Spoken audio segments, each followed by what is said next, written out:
आमे माने प्रत्येक प्रतिदिन गोटे गोटे युद्ध क्षेत्र रे अच्छु। कहार युद्ध कौपरी भाव में चलुची टिके अलग अलग हो पारे। हय तो मु जो युद्ध को सामना करुच्ची आपण माने करू नथिबे, किंबा आपण माने जो भली भाव में युद्ध को सामना करूछंती हमर पिला माने से भली करू नथिबे, किंबा हमर युवा भाई भणी माने जो भली युद्ध को सामना करूछंती हमर वयस्क पिता माता माने से भली युद्ध को सामना करू नथिबे। युद्ध टिके भिन्न हो पारे, मात्र तथापि आमे प्रत्येक ख्रीष्ट रे थिबा विश्वासी भाई भणी माने संतान संतति माने दास दासी माने प्रत्येक आमे माने प्रतिदिन गोटे युद्ध क्षेत्र रे अछु। एवं ए युद्ध आमर आत्मिक जीवन सहित जड़ित थिबा गोटे युद्ध अटे। आमे जागतिक भाव में युद्ध करूना हो, मात्र आमे प्रतिदिन आत्मिक क्षेत्र रे युद्ध करूछु। ए आत्मिक युद्ध किपरि भाव में होउची, आउ आत्मिक युद्ध आमानको जगत रे थिबा दिन गुड़िकरे जगतर शरीर देई बंचुथिबा समय रे आमानको किपरि भाव में करिबा पई पडुची ता विषय रे आमाने किछि विषय आज ध्यान करिबा पई जिबा। आमाने देखिबा गीत संहिता तार 73 अध्याय। ए 73 अध्यायटी आमानको अनेक गुड़िए आत्मिक विषय विषय रे चेतना दउची एवं अनेक आत्मिक युद्ध गुड़िक जहाँ आम प्रतिदिन सामना करुचु से आत्मिक युद्ध गुड़िक विषय रे आमानको सचेतन कराउची एवं आ उपरे आमाने किपरि भाव में जयलाभ करि परिबा से विषय रे मध्य से आमानको परामर्श दउची। एवं एई आत्मिक युद्ध चलिथिबा समय रे आमानकर निष्पत्ति गुड़िक किपरि भाव में अछि ताहा मध्य एई अध्याय रे माने शिखिबा पई जिबा। एवं आम माने युद्ध क्षेत्र रे थिबा समय रे प्रतिदिन युद्ध करुथिबा समय रे आमानकर मनर अवस्था किपरि भाव में रहउची से सब विषय मध्य माने आजि संक्षिप्त रे देखिबा पई जिबा। प्रभु आमानको अनुग्रह प्रदान करंतु। ए वाक्य आमानको बुझिबा निमंते प्रभु साहाय्य करंतु। आमाने देखिबा गीत संहिता तार 73 अध्याय। ए 73 अध्याय को मो पाखापाखि 4टी भागरे विभक्त करिछि एवं ए 4टी भागरे आमे पढ़िबा भितरे जानि परिबा कोन कोन सब आसीबो। विशेष करी 73 अध्यायटी आसफଙ୍କ द्वारा लिखित होइछि। आसफ परमेश्वरंकर मंदिरर बा परमेश्वरंकर प्रांगणर बा परमेश्वरंकर संबंधी समस्त सेवा कार्य रे थिबा गोटे दल अटंती।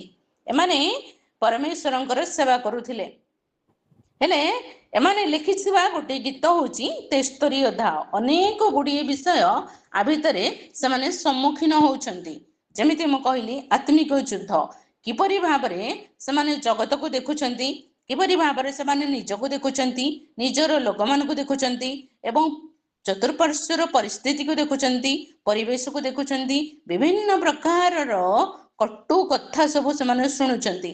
ता मध्यरे मध्य सेमाने किपरि ईश्वरଙ୍କ पाखरे स्थिर होइकर रहउछंती। एई आर नाम मु रखिछि आत्मिक युद्ध। आमे माने 73 अध्याय तार 2 पदरु 12 पद पर्यंत जेतेबेले पढ़िबा आमे गोटे विशेष विषय देखिबा पई जिबा। ता होछि दुष्टर समृद्धि देखिकी ईर्ष्या करिबा। दुष्टर समृद्धि बेले बेले आम चतुर्पार्श्वर थिबा लोक मानकर जीवन को आम देखि थाउ, आम सेमानक सहित निजको कंपेयर करथाउ किंबा आमानकर जीवन सहित सेमानकर जीवन को टिके कंपेयर करथाउ।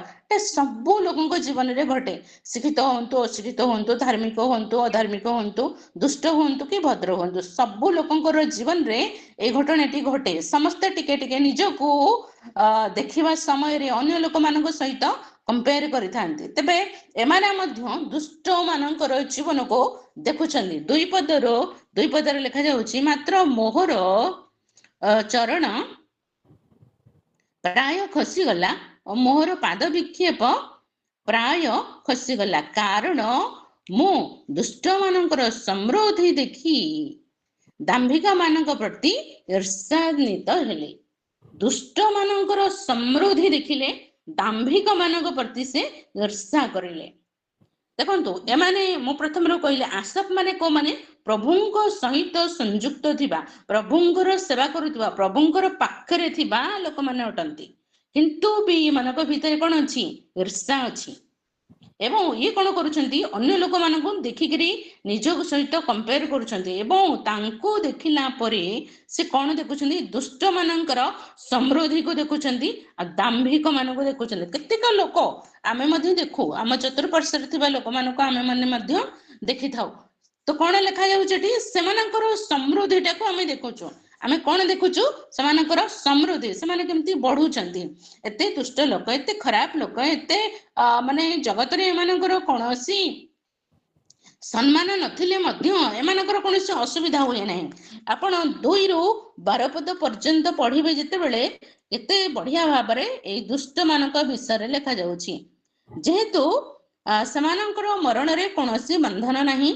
मात्र सेमानकर बळ दृढ थाए आउ अनेक गुडी विषय सेमानक विषय रे लेखा जाउछि सेमाने केमती भाबरे अछंती दुष्ट मानकर जीवन किपरि किपरि अछि आपण माने कि जदि पढिबे टिके पढंतु 5 रु 12 पद पर्यंत पढंतु 5 रु 12 पद से माने अन्य लोकंक परि कष्ट रे पड़ंती नाही केवल अन्य मनुष्य मानक परि से माने आघात प्राप्त होंती नाही एहेतु अहंकार टिके गोटे गोटे पद आमे पढिबा देखंतु 5 रे कोन लेखा गला से माने अन्य लोकंक परि कोन कष्ट रे पड़ंती नाही कियोबा अन्य मनुष्य मानक परि से माने आघात प्राप्त होंती नाही एटा ही आमे देखिलु आमे कोन देखिलु से माने आघात प्राप्त हो नाहंती बोली देखिलु आउ आमे कोन देखिलु से माने अन्य मानक परि कष्ट पाउ नाहंती बोली देखिलु चारिपदरे लेखा जाउछि से माने कोनोसी बंधन नाही से मानकर मरण रे कोनोसी बंधन नाही से मानक जीवन रे कोनोसी बंधन नाही बहुत बलवान अछंती बहुत शक्तिशाली अछंती बोली आमे देखिलु 6 पद टिके पढंतु एहेतु अहंकार से मानक गलार हार स्वरूप हुए दौरात्म वस्त्र परि से मानक आच्छादन करे दौरात्म्य सेमानंको वस्त्र परि आच्छादन करे एवं कोन लेखा गला अहंकार अहंकार सेमानकर गलार हार परे बहुत अहंकारी लोक हेले बहुत दौरात्म्य प्रिय अत्याचारी लोक हेले साधारण लोक मानक प्रति बहुत अत्याचारी अटंती दुष्ट माने केमती अछंती मात्र आमे कोन देखुछु आमे कोन देखिलु गलार हार करके सेमाने काहा को रखिचंती अहंकार को आ दौरात्म्य को वस्त्र परि पिंदिचंती तापरे मेदरे से मानक चेकु बाहरी उठे मनर बांछ अपेक्षा से माने अधिक प्राप्त होंती देखंतु आमे कोन देखुछु मनर बांछा अपेक्षा से माने अधिक पाउछंती जतिके से माने भाबु नाहंती ताठार अधिक से माने को मिलुची जतिके से माने मागु नाहंती ताठार अधिक से माने प्राप्त होउछंती मेदरे से मानकर चक्षु बाहरी उठुची देखुनु मेद कोडते मेद साधारणतः पेट रे थाए लोक मानकर पेट बढ़ी जाए एमानकर कोन करछि चक्षु बढ़ी जाउची आमे देखुछु कोन कोन लोक मानक दुष्ट मानकर जीवन तापरे से माने करंती दुष्टतारे दौरात्म उच्चारण करंती से माने दंत कथा कहंती से माने देखंतु आमे कोन देखुछु से मानकर टाहुली करिबाटा देखुछु दुष्टतारे दौरात्म्य उच्चारण कर से मानकर कथा वार्ता आमे देखुछु एवं से माने केमती टाहुली टापरे करूछंती केमती अन्य मानको देखिले मजाक उडौछंती सेटा मध्ये आमे देखिलु से माने कोन करंती दंभ कथा कहंती से मानकर कथा बहुत शक्तिशाली थाए बहुत दंभ रे से माने कहंती डरंती नहीं काको एटा आमे दुष्ट मानक जीवन रे देखिलु तापरे से माने आकाश रे अपना अपना मुख रखी अछंती और से मानक जीवा पृथ्वी रे भ्रमण करे से मानकर जीवा पृथ्वी रे भ्रमण करूची और से माने आकाश रे अपना मुख रखी अछन ता अर्थ कोन से माने बहुत उच्च बहुत आगर विषय गुडा सब कहि पकोचंती आउ से कोन करछि से मानकर जीवा पृथ्वी रे भ्रमण करूची किछि किछि लोकन को आपण देखिथिबे बहुत कथा कहंती अधिक कथा कहंती एम्ति कथा कहउथबे सते जेम्ति सारा पृथ्वी टांग पाटी रे अछि सब घटना गुडा के जानि छंती सब कोन होउची न होउची सब यांक पाटी रे ये तो सब ही कहि पकेबे एमा कोन जीवा सारा पृथ्वी रे भ्रमण करूची तापरे एहेतु ताहार लोक माने से आडे फेरंती पुणी पूर्ण ପାନ ପାତ୍ର ଜଳ ସବୁ ସେମାନଙ୍କ ଦ୍ୱାରା ନିଗିଡା ଯାଏ। ତାପରେ ଆଉ ସେମାନେ କହନ୍ତି ପରମେଶ୍ୱର କିପରି ଜାଣିବେ, ଆଉ ସର୍ବପରିସ୍ଥିତିର କି ଜ୍ଞାନ ଅଛି। ଦେଖ ଦେଖ ଏମାନେ ଦୁଷ୍ଟ ଲୋକ, ପୁଣି ସେମାନେ ସର୍ବଦା ନିର୍ବିଘ୍ନରେ ଥାଇ ଧନ ବୃଦ୍ଧି କରନ୍ତି। ଦେଖନ୍ତୁ ଆମେ ସେମାନଙ୍କର, ଏଇଟା ହେଲା ଦୁଷ୍ଟ ମାନଙ୍କର କଥା। 2ରୁ 12 ପଦ ମଧ୍ୟରେ ଦୁଷ୍ଟ ମାନଙ୍କର ବିଷୟରେ ଲେଖାଯାଉଛି। ସେମାନେ ନିର୍ବିଘ୍ନରେ ଧନ ବୃଦ୍ଧି କରୁଛନ୍ତି। ସେମାନଙ୍କର କିଛି ଜ୍ଞାନ ନାହିଁ, କିନ୍ତୁ ସେମାନେ କଣ କହୁଛନ୍ତି, ପରମେଶ୍ୱର ଏସବୁ କିଛି ଦେଖିବେ ନାହିଁ, ପରମେଶ୍ୱର ଆମର କିଛି କରିପାରିବେ ନାହିଁ, ଆଉ ପରମେଶ୍ୱର କିଏ ଅଛନ୍ତି, ପରମେଶ୍ୱର କଣ ସବୁ ଜାଣିପାରୁଛନ୍ତି, ଏଇଭଳି ବିଷୟ ଗୁଡିକ ସେମାନେ କହୁଥିବାର ଆମେ ଦେଖୁଛୁ। ସମସ୍ୟା କୋଉଠି ଅଛି ଜାଣନ୍ତି? ଯୁଦ୍ଧ କିଏ କରୁଛି? ଆମେ କରୁଛୁ। ତ ଆମେ କଣ ସେମାନଙ୍କ ଜୀବନରେ ଦେଖିଲୁ, ସେମାନେ କେମିତି ଦୌରାତ୍ମ୍ୟ କଲେ, କେମିତି କଥା କହିଲେ, କେମିତି ଧନ ବୃଦ୍ଧି ହଉଛି ତାଙ୍କ। ଆମ ଜୀବନରେ ଧନ ନାହିଁ, ସେମାନଙ୍କ ଜୀବନରେ ଧନ ବୃଦ୍ଧି ହଉଛି। ଦୌରାତ୍ମ୍ୟ କରୁଛନ୍ତି, ଅତ୍ୟାଚାର କରୁଛନ୍ତି, ଅତ୍ୟଧିକ କଥାବାର୍ତ୍ତା କରୁଛନ୍ତି, ଭୟଙ୍କର କଥାବାର୍ତ୍ତା କରୁଛନ୍ତି, ସାରା ପୃଥିବୀ ଯାକର କଥା କହି ଦଉଛନ୍ତି। ଆଉ ବିଭିନ୍ନ ବିଷୟରେ ସେମାନେ ସଂଶ୍ଳିଷ୍ଟ ରହିଲେ ମଧ୍ୟ ମୃତ୍ୟୁକୁ ସେମାନଙ୍କର ଭୟ ନାହିଁ, ସେମାନଙ୍କର କୌଣସି ବାଧାବନ୍ଧନ ନାହିଁ, କୌଣସି ପ୍ରକାରର ଡର ଭୟ ସେମାନଙ୍କର ଜୀବନରେ ନାହିଁ। ଏଇଟା ଦେଖିଲା ପରେ ଆମେ କଣ ଭାବିଲୁ ଯେ ଏମାନେ ସବୁଠାରୁ ବଢିଆ ଲୋକ, ଏମାନେ ଦୁଷ୍ଟ ଲୋକ ସତ, କିନ୍ତୁ ଆମ ଅପେକ୍ଷା ଏମାନେ ବହୁତ ଭଲ ଲୋକ, ଆମ ଅପେକ୍ଷା ଏମାନେ ଆହୁରି ଉତ୍ତମ ଲୋକ, ଯେ ଏମାନଙ୍କର କୌଣସି ବାଧାବନ୍ଧନ ନାହିଁ। ଆଉ ମରିଲେ କି ସରିଲେ, ରହିଲେ, ଖାଇଲେ ତ ଖାଇଲେ, ବୁଲିଲେ ବୁଲିଲେ, କୋଉଠି ରହିଲେ, କେମିତି ରହିଲେ, କଣ କରିଲେ ବି ଆରାମରେ ରହିଲେ, ତାଙ୍କର ଟେନସନ ନାହିଁ। ଆମର ପରିସ୍ଥିତି କଣ ହଉଛି, ଆମେ କଣ କରୁଛେ, ଏଟା ଦେଖିଲା ପରେ ଆମେ ଭାବୁଛୁ କଣ, ଈର୍ଷା ଆସିଯାଉଛି, ଈର୍ଷା ଆସିଯାଉଛି। ଏ ଲୋକମାନଙ୍କ ପ୍ରତି ଆମର ଈର୍ଷା ଆସିଯାଉଛି। କୋଉମାନଙ୍କ ପ୍ରତି? ଦୁଷ୍ଟ ମାନଙ୍କ ପ୍ରତି। ସେମାନଙ୍କର ସମୃଦ୍ଧି ଦେଖିକିରି, ସେମାନଙ୍କର ଉନ୍ନତି ଦେଖିକିରି, ସେମାନଙ୍କର ଡର ଭୟ ନଥିବାର ପରିସ୍ଥିତି, ଜୀବନ ଶୈଳୀ ଦେଖିକି, ଆଉ ସେମାନଙ୍କର ଧନ ବୃଦ୍ଧି ଦେଖିକିରି, ସେମାନଙ୍କର କଥା କହିବାର ଶୈଳୀ ଦେଖିକିରି, ପ୍ରତିଟି ବିଷୟ ଦେଖିଲା ପରେ ଆମ ଭିତରେ ଈର୍ଷା ସୃଷ୍ଟି ହଉଛି କି ଏ ଲୋକମାନେ ଏତେ କେମିତି ଭଲରେ ରହିଗଲେ, ଏତେ ଦୁଷ୍ଟ ହେଇକିରି, ଏତେ ମନ୍ଦ ଲୋକ ହେଇକି, ଏତେ ଦୌରାତ୍ମ୍ୟ ପ୍ରିୟ ଲୋକ ହେଇକିରି କେମିତି ଏମାନେ ଏତେ ଭଲରେ ରହୁଛନ୍ତି, ଯେ ଆମ ଜୀବନରେ ସେତିକି ମନ୍ଦ ବିଷୟ ନଥିଲେ ମଧ୍ୟ ଆମ ଜୀବନ କେମିତି ଅଛି।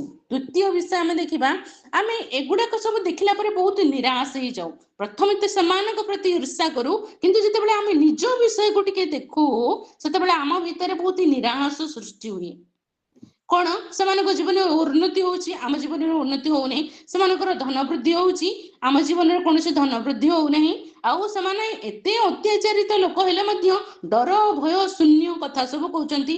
ଆମେ କଥା କହିଲା ବେଳେ ବହୁତ ଭାବି ମାପିକିରି ଆଉ ଚିନ୍ତା କରିକିରି ପଦେ ଅଧେ କହୁଛୁ, ସେତିକିରେ ମଧ୍ୟ ଆମେ ଏତେ ଦୁଷ୍ଟ ବୋଲି ପ୍ରମାଣିତ ହେଇଯାଉଛୁ, ଆମର କଥା ଖରାପ ବୋଲି ମଧ୍ୟ ପ୍ରମାଣିତ ହେଇଯାଉଛି, ଇତ୍ୟାଦି ଅନେକ ବିଷୟ ଘଟୁଛି। ଏହା ଦେଖିଲେ ଆମେ କଣ ହଉଛୁ, ନିରାଶ ହେଇଯାଉଛୁ। ଟିକେ ପଢନ୍ତୁ 13ରୁ 16 ପଦ ମଧ୍ୟରେ ପଢନ୍ତୁ, 13ରୁ 16। ନିଶ୍ଚୟ ମୁଁ ବ୍ୟର୍ଥରେ ଆପଣା ଅନ୍ତଃକରଣ ଶୋଚି କରିଅଛି, ନିର୍ଦ୍ଦୋଷତାରେ ଆପଣା ହସ୍ତ ପ୍ରକ୍ଷାଳନ କରିଅଛି। ଦେଖନ୍ତୁ କେମିତି ଲେଖା ଯାଇଛି, ନିଶ୍ଚୟ ନିଶ୍ଚୟ। ଏତେ ସବୁ ଦୁଷ୍ଟ ମାନଙ୍କର ଜୀବନର ଉନ୍ନତି ସମୃଦ୍ଧି, ଏତେ ମଙ୍ଗଳ ବିଷୟ ସବୁ ଦେଖିଲା ପରେ ମୁଁ ଭାବୁଛି କଣ, ନିଶ୍ଚୟ ମୁଁ ବେକାର କଲି। କଣ କଲି?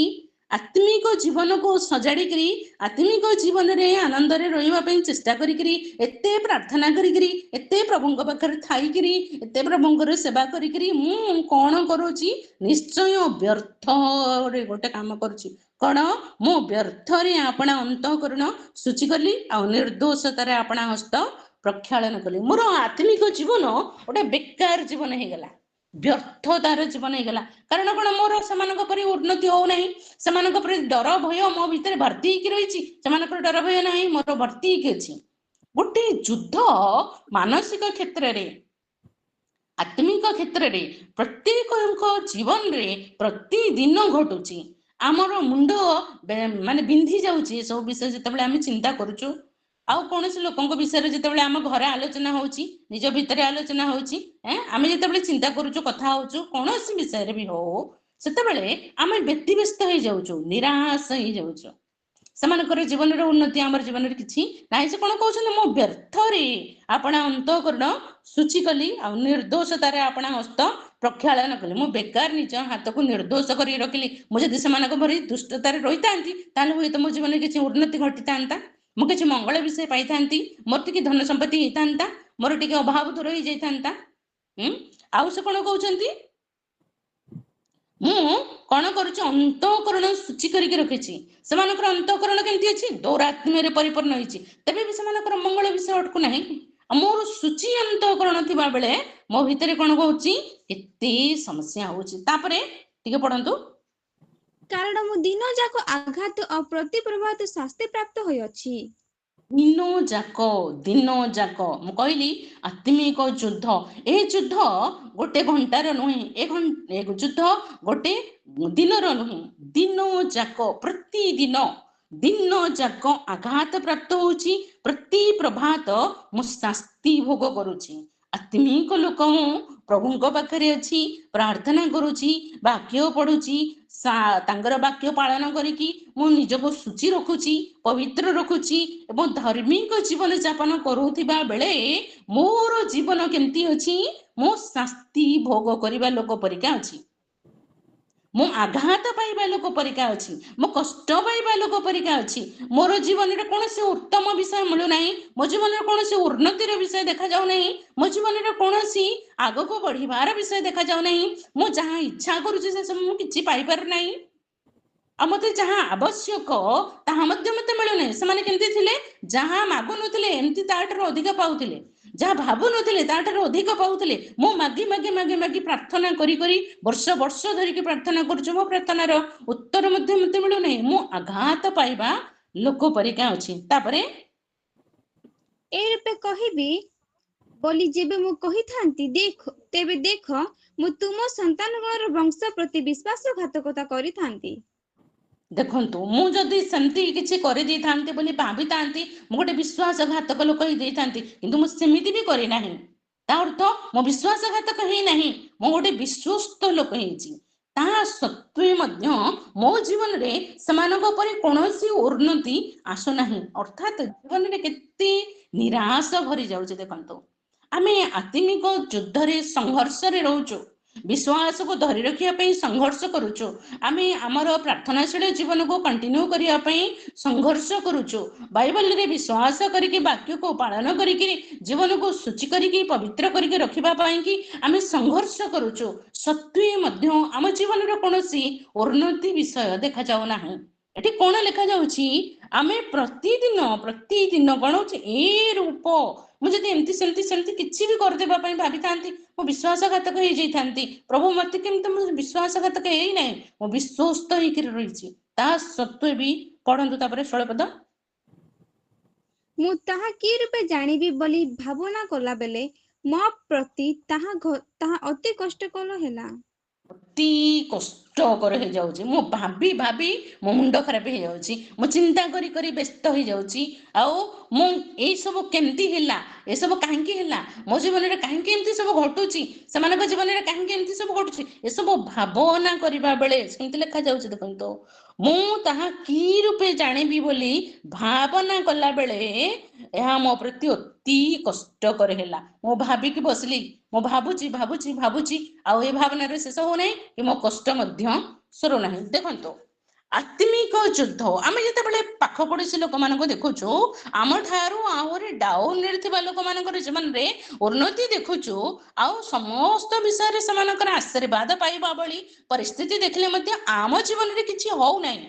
ଦେଖିଲା ପରେ ଏତେ ନିରାଶା ଆସିଯାଉଛି, ଏତେ ନିରାଶା ଆସିଯାଉଛି କି ଆମେ ଭାବୁଛୁ ଆମେ କାହିଁକି ବେକାର ଏଭଳି ଧାର୍ମିକ ଜୀବନ ଯାପନ କରିବା ପାଇଁ କି ଇଚ୍ଛା କଲୁ, ବା ଆମେ କାହିଁକି ଏମିତି ଗୋଟିଏ ରାସ୍ତାରେ ଗଲୁ, ବା ଆମେ କାହିଁକି ଏତେ ଭରସା ନିର୍ଭର ରଖିକି ନିଜକୁ ବିଶ୍ୱସ୍ତ ରଖିକି ନିଜକୁ ଶୁଚି ପବିତ୍ର ରଖିକି ଆମେ କାହିଁକି ଏମିତି କରିଲୁ।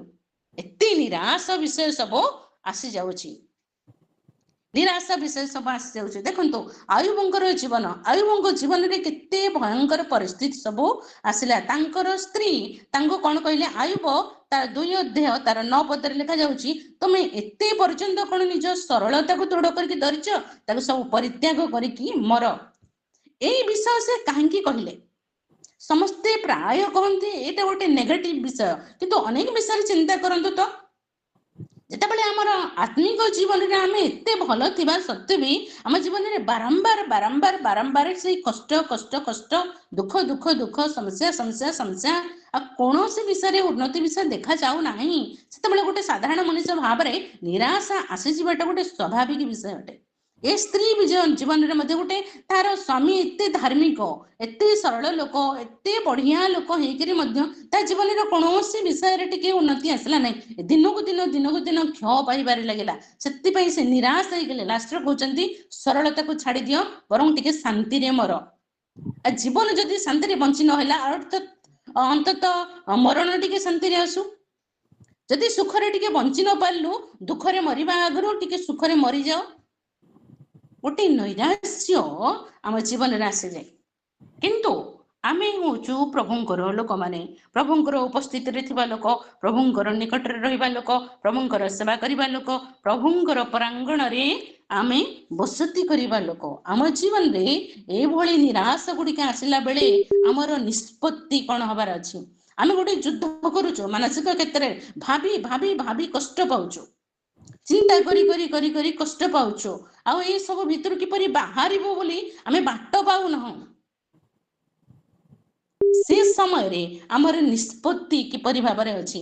ଏଇ ଯୁଦ୍ଧ କ୍ଷେତ୍ରରେ ଆମେ ଥିଲାବେଳେ ଆମର ନିଷ୍ପତ୍ତି କିପରି ଭାବରେ, ଯୋଡ଼ିଆରେ ଗୋଟେ କଥା କୁହାଯାଏ, ଅଭାବରୁ ସ୍ୱଭାବ ନଷ୍ଟ। ଯଦି ଗୋଟେ ଲୋକ କୌଣସି କ୍ଷେତ୍ରରେ ବହୁତ ସମସ୍ୟାରେ ପଡ଼ିଲା, ତା ସମସ୍ୟାରେ କେବେ ସମାଧାନ ହେଲା ନାହିଁ, ବା କୌଣସି ବିଷୟରେ ତାର ଟିକେ ଆଶା ଦେଖାଗଲା ନାହିଁ, ସେତେବେଳେ ସେ କ'ଣ ହୁଏ ନା ଅତ୍ୟଧିକ ନିରାଶ ହେଇକି ସ୍ୱଭାବ ନଷ୍ଟ ହେଇଯାଏ। ନଷ୍ଟ ହେଇଯିବାରେ ମାନେ କ'ଣ? କୌଣସି କ୍ଷେତ୍ରରେ ସେ ପାଗଳ ହେଇଯାଏ, କୌଣସି କ୍ଷେତ୍ରରେ ସେ ମାନସିକ ଭାବରେ ବିକୃତ ହେଇଯାଏ, କୌଣସି କ୍ଷେତ୍ରରେ ସେ ଏତେ ଡିପ୍ରେସନକୁ ଚାଲିଯାଏ ଯେ ସେ ସୁଇସାଇଡ କରିଦିଏ, କୌଣସି କ୍ଷେତ୍ରରେ ସେ ଅତି ଉତ୍ତମ ଜୀବନଶୈଳୀଟାକୁ ପରିତ୍ୟାଗ କରିକି ଦୁଷ୍ଟତାକୁ ଆଚରଣ ନିଜର କରିନିଏ, ଯେମିତିକି ନିଶାପାନ କରେ ଇତ୍ୟାଦି ଅନେକ ମନ୍ଦ ବିଷୟ ଦିଗକୁ ସେ ଚାଲିଯାଏ। ଅଭାବରୁ ସ୍ୱଭାବ ନଷ୍ଟ ହେଇଯାଏ। କିନ୍ତୁ ଆମେମାନେ ହଉଛୁ ପ୍ରଭୁଙ୍କ ଲୋକମାନେ, ଆମର ନିଷ୍ପତ୍ତି କେମିତି ହବାର ଅଛି ତାହା ଆମେମାନେ ଟିକେ ଦେଖିବା। ଶେଷ ଫଳ, କୌଣସି ଘଟଣା ଯଦି ଆମ ଜୀବନରେ ଘଟୁଛି, କୌଣସି ପରିସ୍ଥିତି ଯଦି ଆମକୁ ବ୍ୟତିବ୍ୟସ୍ତ କରୁଛି, କୌଣସି ନିର୍ଦ୍ଦିଷ୍ଟ ବିଷୟ ଗୁଡ଼ିକ ଯଦି ଆମକୁ ବିଚଳିତ କରୁଛି, ପ୍ରଭୁଙ୍କ ପାଖରେ ଥିବା ସମୟରେ, ପ୍ରାର୍ଥନାରେ ଥିବା ସମୟରେ ମଧ୍ୟ କୌଣସି ବିଷୟ ଆମକୁ ଆଉ ଏସବୁ ଭିତରେ ସଂଘର୍ଷ ଭିତରେ କ'ଣ ନେଇଯାଉଛି, ସେ ସମୟରେ ଆମର ନିଷ୍ପତ୍ତି ନେବା ବେଳେ ଆମେ ଟିକେ ଶେଷ ଫଳ ପ୍ରତି ଦୃଷ୍ଟିପାତ କରିବା। ଆମେ ତୃତୀୟ ବିଷୟ ଦେଖିବା, ଶେଷ ଫଳ। ଏ ଶେଷ ଫଳ ପାଇଁ ଆମେମାନେ ପଢିବା ତାର 17ରୁ 22 ପଦ ପର୍ଯ୍ୟନ୍ତ ଟିକେ ପଢିବା। 17 ପଦ ପଢନ୍ତୁ, 17 ପଦ ଟିକେ ପଢନ୍ତୁ। ଶେଷରେ ମୁଁ ପରମେଶ୍ୱରଙ୍କ ଧର୍ମଧାମକୁ ଗଲି ଓ ସେମାନଙ୍କର ଶେଷ ଫଳ ବିବେଚନା କଲି। ଦେଖନ୍ତୁ କେତେ ସୁନ୍ଦର ବିଷୟ। ଯେତେବେଳେ ଯୁଦ୍ଧରେ ଆପଣ ରହୁଛନ୍ତି, ଯେତେବେଳେ ସଂଘର୍ଷରେ ଆପଣ ରହୁଛନ୍ତି, ଯେତେବେଳେ ଚିନ୍ତା କରି କରି ବ୍ୟତିବ୍ୟସ୍ତ ହେଇଯାଉଛନ୍ତି, ଯେତେବେଳେ ଭାବି ଭାବି ଆପଣ ଥକି ଯାଉଛନ୍ତି, ଯେତେବେଳେ ପ୍ରାର୍ଥନା କରି କରି ଆପଣଙ୍କର ଉତ୍ତର ମିଳୁନାହିଁ, ଯେତେବେଳେ ଆଶା ରଖି ରଖି ରଖି ରଖି ନିରାଶ ହେଇଯାଉଛନ୍ତି, ସେ ସମୟରେ ଆପଣ ଗୋଟିଏ ନିଷ୍ପତ୍ତି ନିଅନ୍ତୁ କି ଆପଣ ଧର୍ମଧାମକୁ ଯାଆନ୍ତୁ। ସେ ତାଙ୍କର କ'ଣ କଲେ? ପରମେଶ୍ୱରଙ୍କର ଧର୍ମଧାମକୁ ଗଲେ, ଆଉ ଧର୍ମଧାମକୁ ଯାଇକି କ'ଣ କରୁଛନ୍ତି? ସେମାନଙ୍କର ଶେଷ ଫଳ ବିବେଚନା କରୁଛନ୍ତି। ଧର୍ମଧାମକୁ ଯାଇକି ସେ ଝଗଡ଼ା କରୁନାହାନ୍ତି, ପ୍ରଭୁ କାହିଁକି ଏମିତି କଲ, ଏଟା କାହିଁକି କଲ, ସେଟା କାହିଁକି କଲ, ସେମାନଙ୍କ ଜୀବନରେ ଏତେ ଉନ୍ନତି କଲ, ମତେ କାହିଁକି କଷ୍ଟ ଦେଲ ବୋଲି ସେ ଝଗଡ଼ା କରୁନାହାନ୍ତି। ମାତ୍ର ନୀରବରେ ସେ କ'ଣ କରୁଛନ୍ତି? ଶେଷ ଫଳକୁ ବିବେଚନା କରୁଛନ୍ତି। ତାପରେ ପଢନ୍ତୁ ଟିକେ 18 ପଦ। ନିଶ୍ଚୟ ତୁମେ ସେମାନଙ୍କୁ ଖସଡ଼ା ସ୍ଥାନରେ ରଖୁଅଛ, ତୁମେ ସେମାନଙ୍କୁ ସର୍ବନାଶରେ ପକାଉଅଛ। ତାପରେ ସେମାନେ ଏକ ନିମିଷରେ କିପରି ଉଚ୍ଛିନ୍ନ ହୁଅନ୍ତି, ନାନା ତ୍ରାସରେ ସେମାନେ ନିଃଶେଷ ରୂପେ ସଂହାରିତ ହୁଅନ୍ତି। ଦେଖନ୍ତୁ ସେମାନଙ୍କର ଶେଷ ଫଳ ବିବେଚନା କରୁଛନ୍ତି। ଯେ ଶେଷ ଫଳ କ'ଣ ଅଛି ନା ସେମାନଙ୍କର ଶେଷ ଫଳ କିଛି ନାହିଁ। ସେ କ'ଣ ଲେଖୁଛନ୍ତି? ନିଶ୍ଚୟ ତୁମେ ସେମାନଙ୍କୁ ଖସଡ଼ା ସ୍ଥାନରେ ରଖୁଅଛ, ଦେଖନ୍ତୁ ଦୁଷ୍ଟର ଉନ୍ନତି କ୍ଷଣକାଳ ମାତ୍ର ପାଇଁ। ଯେମିତି ଘାସ ଫୁଲ ସକାଳରେ ଫୁଟିକିରି ସନ୍ଧ୍ୟା ବେଳକୁ ମଉଳିକି ଝଡ଼ିଯାଏ ଏବଂ ଖରା ତେଜ ବଢ଼ିଲା ମାନେ ତାର ପତ୍ର ଶୁଖି ଶୁଖି ସେ ସନ୍ଧ୍ୟା ସମୟକୁ ସମ୍ପୂର୍ଣ୍ଣ ରୂପେ ସେ ଝଡ଼ିଯାଏ, ଦୁଷ୍ଟର ଉନ୍ନତି ସେହିପରି। ଶେଷ ଫଳ ସେ ଦେଖିଲା ବେଳେ ସେ କଣ ଦେଖୁଛନ୍ତି? ଖସଡ଼ା ସ୍ଥାନରେ ସେମାନେ ଅଛନ୍ତି। ମୁଁ କୋଉଠି ଅଛି? ସ୍ଥିର ସ୍ଥାନରେ ଅଛି। ତାପରେ ସେ କଣ ଦେଖୁଛନ୍ତି? 19 ପଦରେ ନିମିଷକରେ ସେମାନେ ଉଚ୍ଛନ୍ନ ହେଇଯାଉଛନ୍ତି ଆଉ ସେମାନଙ୍କର କଣ ହଉଛି? ତ୍ରାସରେ ସେମାନେ ନିଶେଷ ରୂପରେ ନଷ୍ଟ ହେଇଯାଉଛନ୍ତି, ନିଶେଷ ରୂପରେ ସଂହାରିତ ହଉଛନ୍ତି। ଦେଖନ୍ତୁ ତ୍ରାସ ଆସିଯାଉଛି ସେମାନଙ୍କ ଜୀବନରେ ଏବଂ ମୋଛିନ୍ନ ହେଇଯାଉଛନ୍ତି ସେମାନେ ନିମିଷକରେ। ଗୋଟେ ମୁହୂର୍ତ୍ତରେ, ଆଖିର ପଲକରେ ସେମାନେ କଣ ହଉଛନ୍ତି? ନିଶେଷ ହେଇଯାଉଛନ୍ତି। ତ୍ରାସ ସେମାନଙ୍କୁ ଘେରିକିରି ରହୁଛି। 20, 21, 22 ପଢନ୍ତୁ। ନିଦ୍ରାରୁ ଜାଗ୍ରତ ହେଲା ପଢନ୍ତୁ। ଯେପରି ସ୍ୱପ୍ନ ସେପରି ହେ ପ୍ରଭୁ, ତୁମେ ଜାଗ୍ରତ ହେଲେ ସେମାନଙ୍କ ମୂର୍ତ୍ତି କି ତୁଚ୍ଛ ଜ୍ଞାନ କରିବ। ମୋହର ହୃଦୟ ଦୁଃଖିତ ହୋଇଥିଲା ଆଉ ମୋହର ନମ୍ର ବିଦ୍ଧ ହୋଇଥିଲା। ମୁଁ ଏଡ଼େ ମୂର୍ଖ ଓ ଅଜ୍ଞାନ, ମୁଁ ତୁମ ସାକ୍ଷାତରେ ପଶୁ ପରି ଥିଲି। ଦେଖନ୍ତୁ ଏବେ ଆମେ ଦ୍ୱିତୀୟ ବିଷୟ ଯେତେବେଳେ ଆମେ ଦେଖୁଥିଲୁ ବହୁତ ନିରାଶ ଆସିଯାଇଥିଲା। ତୃତୀୟ ବିଷୟରେ ଦେଖନ୍ତୁ ଶେଷ ଫଳ ଯେତେବେଳେ ସେ ବିବେଚନା କରୁଛନ୍ତି, ସେ ନିଜକୁ କଣ ବୋଲି ଭାବୁଛନ୍ତି? ମୁଁ ଗୋଟେ ମୂର୍ଖ, ମୁଁ ଗୋଟେ ଅଜ୍ଞାନ, ମୁଁ ଗୋଟେ ପଶୁ। ମୁଁ ଏମିତି ଚିନ୍ତା ସବୁ ମନ ଭିତରୁ କାହିଁକି ଆଣିଲି? ମୁଁ ଏମିତି ଚିନ୍ତା ଗୁଡାକରେ କାହିଁକି ନିଜର ସମୟ ନଷ୍ଟ କରିଦେଲି? ମୁଁ କାହିଁକି ଏତେ ବ୍ୟତିବ୍ୟସ୍ତ ହେଇଗଲି? ଆଉ ମୁଁ କାହିଁକି ଏତେ ଭାରାକ୍ରାନ୍ତ ହେଇଗଲି? ମୁଁ କାହିଁକି ଏତେ ନିରାଶ ହେଇଗଲି? ସେମାନଙ୍କର ଉନ୍ନତି, ଜଗତର ଉନ୍ନତି ବା ଜଗତରେ ସେମାନଙ୍କର ଉତ୍ତମ ବିଷୟ ଗୁଡାକ ଦେଖିକି ମୁଁ ଯୋଉଭଳି ଭାବରେ କଥା କହିଲି, କାର୍ଯ୍ୟ କରିଲି, ଆଚରଣ କରିଲି ଆଉ ଯୋଉଭଳି ଭାବରେ ରହିଲି, ମୁଁ କଣ କଲି? ଗୋଟେ ମୂର୍ଖ ସ୍ୱରୂପ ଥିଲି। ତୁମେ ସେମାନଙ୍କୁ କେମିତି ରଖୁଛ?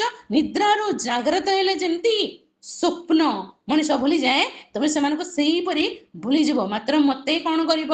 ଆମେ ସୁନ୍ଦର ଭାବରେ ପଢିବା ଶେଷରେ ଧାର୍ମିକର ଭରସା।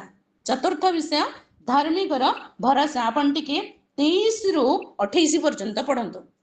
23 ରୁ 28।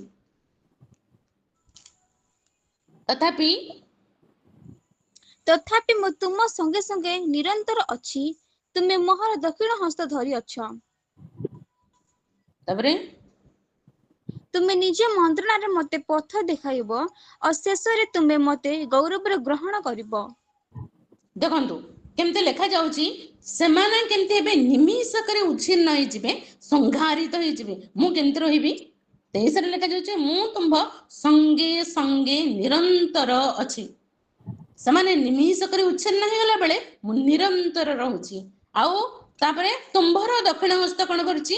ମତେ ଧରିଛି। ସ୍ୱପ୍ନ ତୁଲ୍ୟ ତୁମେ ସେମାନଙ୍କୁ ଭୁଲିଗଲା ବେଳେ ତମେ ନିରନ୍ତର ମୋର ଦକ୍ଷିଣ ହସ୍ତ ଧରିକି ମତେ ନେଇକି ଯାଉଛ। 24 ରେ ଲେଖା ଯାଉଛି, ନିଜ ମନ୍ତ୍ରଣାରେ ମତେ ତୁମେ ପଥ କଢେଇକିରି ଦେଖେଇକିରି ନେବ ଆଉ ଶେଷରେ ତୁମ୍ଭେ ମତେ ଗୌରବରେ ଗ୍ରହଣ କରିବ। ଗୌରବରେ ଗ୍ରହଣ କରିବ। ସେମାନେ କେମିତି ଥିବେ? ନିମିଷକରେ କ୍ଷୟ ପାଇଯିବେ। ଆମର ସଂଘର୍ଷ କଣ ପାଇଁ?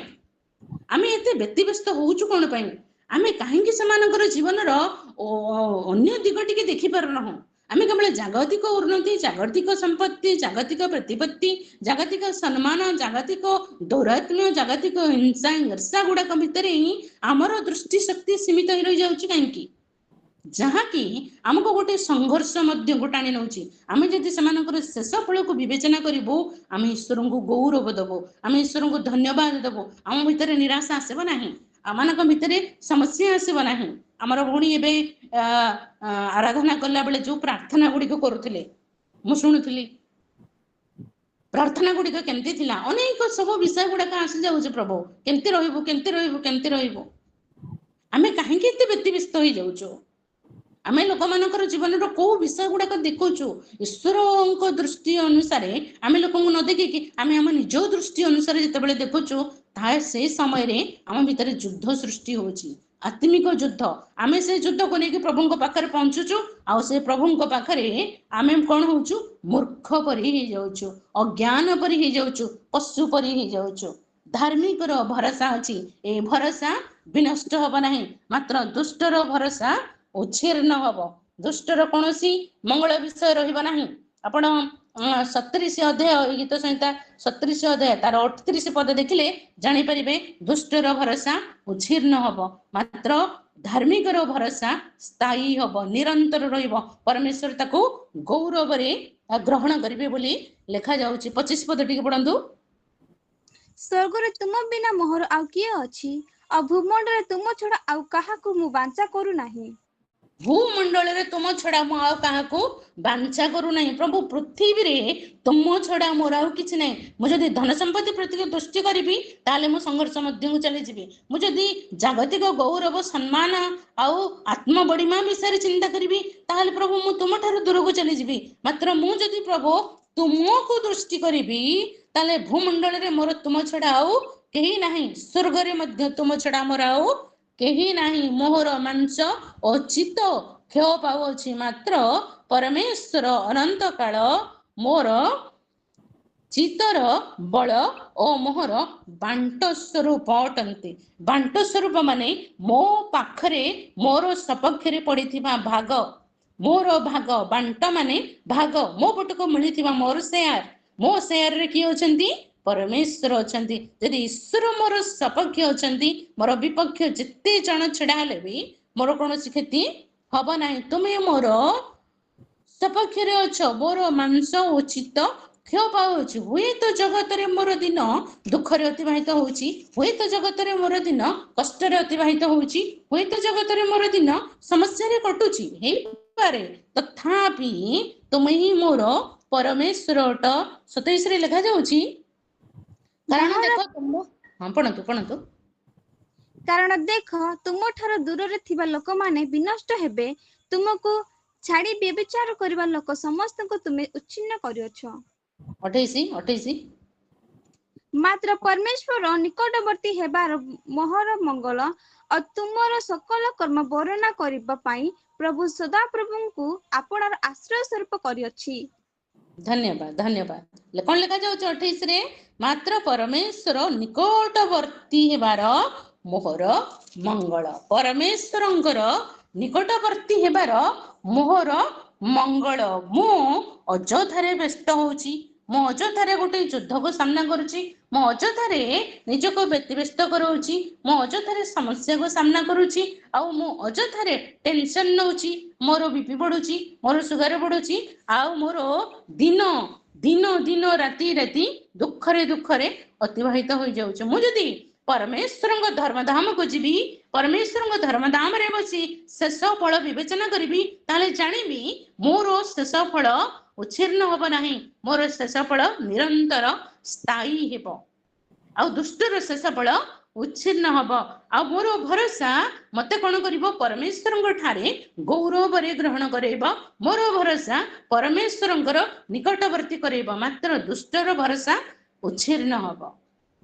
प्रिय लोक माने प्रभु आमान को अनुग्रह करंतु प्रतिदिन प्रत्येक लोकंकर जीवन रे एई समस्या घटुची सेति पई मते गोटे विषय मने होउतला जेतेबेले आमे सान पिला मानक भितर देखिबे स्कूल जाउथिबा छोट छोट पिला माने जो पिला अत्यधिक मैला कपड़ा पिंधि जाइथिबो आउ हाथ अपरिष्कार थिबो दुष्ट बहुत होउथिबो क्लास रे स्थिर होई बसनुथिबो एपट सेपट होउथिबो पाठ रे ध्यान नथिबो किछि नथिबो तार कोनोसी असुविधा होनथिबो आ जो पिला सफा सुतरा है कि बहुत सतर्क होइकरी ड्रेस पटा मैला न हाथ मैला न पाठ रे ध्यान देबी इत्यादि कहि कि सतर्क सचेतन होइकरी जाइकी स्कूल जाइथिबो तार ही सबठार बेसी समस्या होउथबो। माड़ खाइला बेले को स्कूल रे सारंग ठारू भलो पिलाटा आगे माड़ खाउथबो दुष्ट पिला नाही।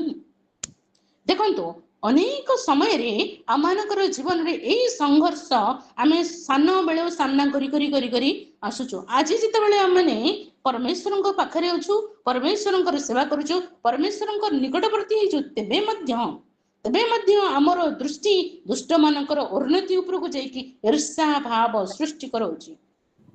आशापर लोक माने आशापर संतान गण समस्ते परमेश्वर निकट रे थाई कि एई समस्या गुड़ाक सामना करुचंती।